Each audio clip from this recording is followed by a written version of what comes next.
Shalom, Haris Kairene.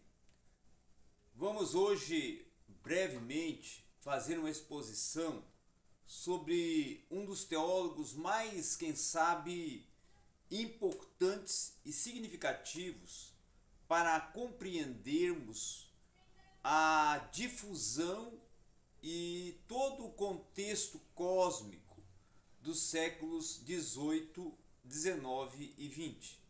Foi até inclusive conceituado e considerado o teólogo do século 20.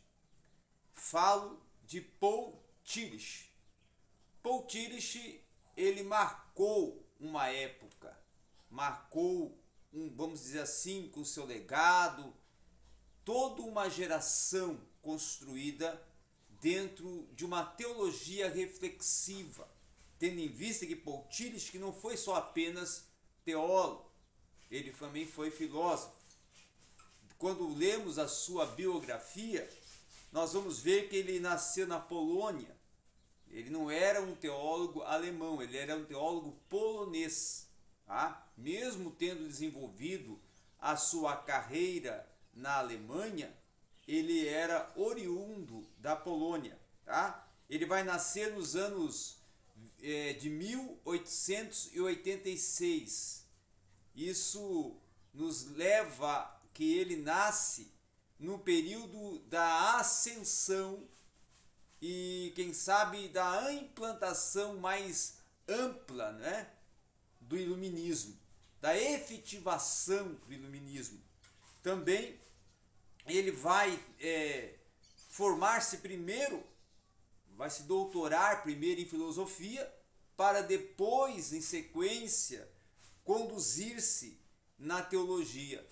Então, em 1912, ele já está com toda a sua formação completa, ou seja, o doutorado em filosofia, como também já a sua licenciatura e doutorado em teologia. E esses dois cursos foram desenvolvidos em Breslau, na Suíça. Tá? Outro quesito importante a pensarmos também que ele foi um dos mentores principais da teologia, não só no contexto europeu, como também influenciou o contexto norte-americano.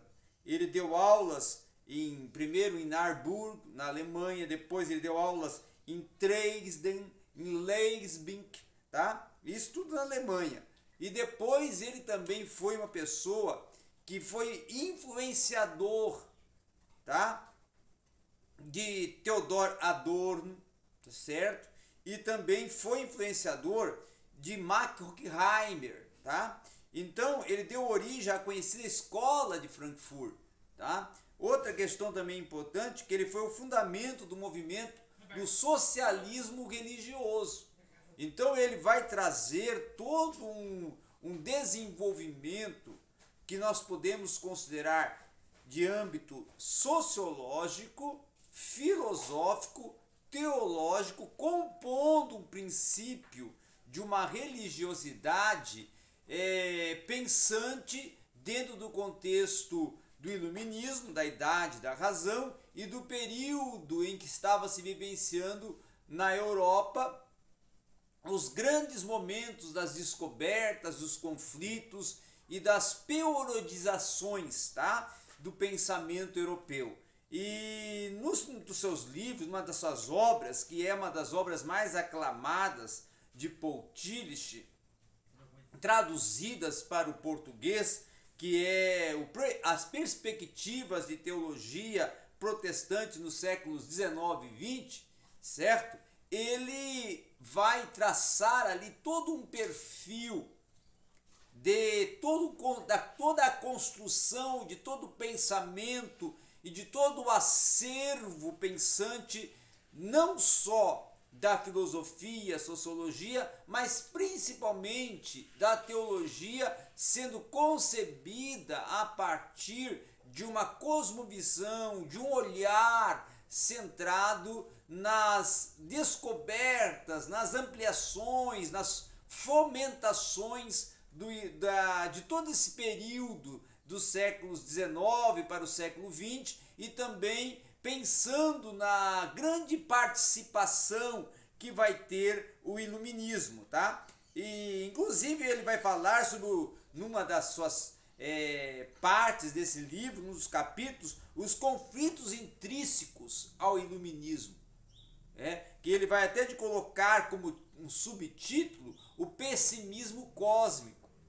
Nesse pessimismo cósmico é que ele vai tratar as questões como o acervo que é construído de um período em que muitas descobertas estão sendo inflamadas por teólogos e filósofos e sociólogos que estão compondo uma atitude de uma descoberta de mundo em que está desenvolvido em algumas pirâmides e alguns patamares. Primeiro, o patamar do socialismo burguês, que vivenciado foi na Alemanha e também em parte da França e Itália, tá? Depois, o ideal da religião razoável que vai surgir a partir da grande obra da Teodiceia, né? Que quer dizer uma defesa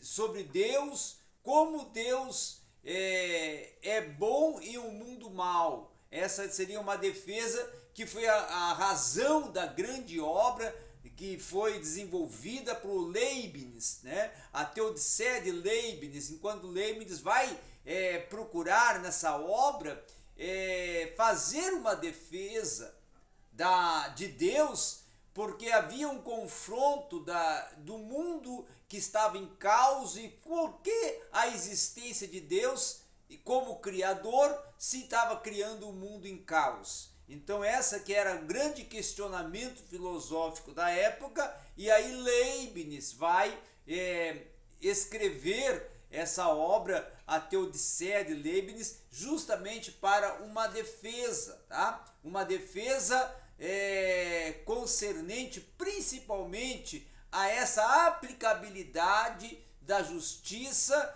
e a aplicabilidade da bondade em meio aos conflitos catastróficos e os caos que estavam vivendo a sociedade em algumas nações nessa época.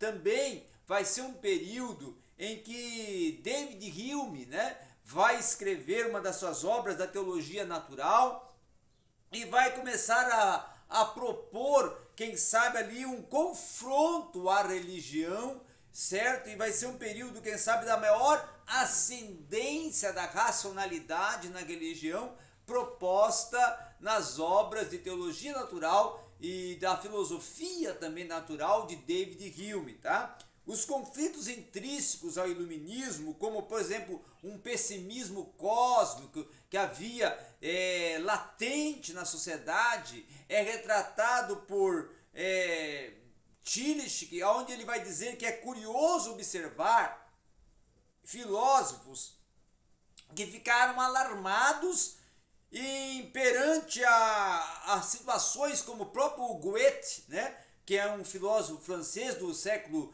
XVII a século XVIII, que vai trabalhar a questão principalmente de um romance pessimista, deflagrando um progresso ficticioso da moralidade em meio ao caos que estava se vivendo naquele período do iluminismo, um caos moral, tá? Inclusive era uma das propostas de Goethe narrar justamente o ápice de toda a imoralidade que estava ocorrendo. Uma das grandes obras de Goethe foi sobre a imoralidade, tá? Os valores culturais da época, da ascendência que estavam ali crescendo em grande proporção, eram as obras de Rousseau. Rousseau, que trabalhava principalmente as questões relacionadas à burguesia, as questões relacionadas à justiça social, as questões relacionadas à educação em meio ao caos, tá? Aos conflitos, principalmente políticos sociais que estavam ocorrendo na época, e uma das obras, quem sabe, mais importantes dele vai tratar sobre isso, que é o Contrato Social de Rousseau, tá? Então, com essas propostas é que vão sendo composto todo um acervo cultural desse pessimismo cósmico que ocorria dentro do período do Iluminismo. Tillich também vai falar de alguns vícios pessoais que foram construídos nesse período, principalmente com aquela questão do eudenomismo, certo? Que foi desenvolvida durante o período desse ascetismo, tá? Da sociedade burguesa, e principalmente o grande ascender de um materialismo, principalmente um materialismo dialético, que foi uma proposta do Marx, de Karl Marx,